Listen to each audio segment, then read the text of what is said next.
fields and our gardens that we find anything else completely extraordinary. But it's true. Not only plants will grow without the soil, but they often grow a lot better with their roots dipped inside the water. Growing plants without soil is known as hydroponics. It might sound weird when many of the fruits we eat, including tomatoes on the vine, are grown hydroponically.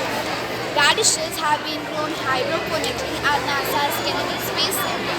Space scientists are particularly interested in hydroponics as there is no soil in space. As we all know, that plants need nutrients, sunlight, carbon dioxide and water to grow. The soil itself is not really needed by the plants because if we look at the equation of photosynthesis, that is carbon dioxide plus water plus sunlight upon chlorophyll is equals to glucose plus oxygen, we observe that the soil is not mentioned anywhere. So if we put the nutrients inside the water, the plants will get what they need to grow without the soil.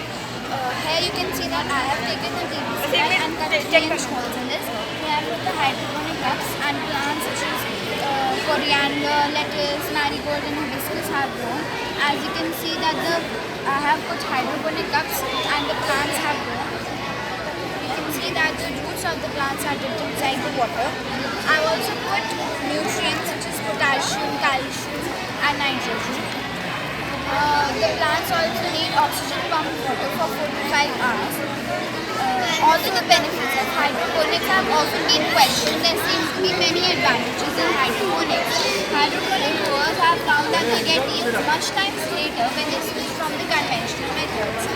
Hydroponic plants also grow faster because the plants growing hydroponically dip their roots directly into the nutrient-rich solution and get what they need easily than the plants growing in the soil.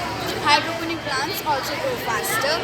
There are many pests carried away in the soil, so in hydroponics it gives you a more hygienic system of growing with a few problems of diseases. Hydroponic plants grow all around here. Hydroponic is more scientific and the plants are much under our control. Hydroponic farmers use pumps, timers, gravity and technology to deliver the water to the plant in the most efficient and beneficial way. Fruit crops such as tomatoes, strawberries, lettuce, coriander are amongst the plants that do particularly well. I hope you like my project. Thank you and have a wonderful day.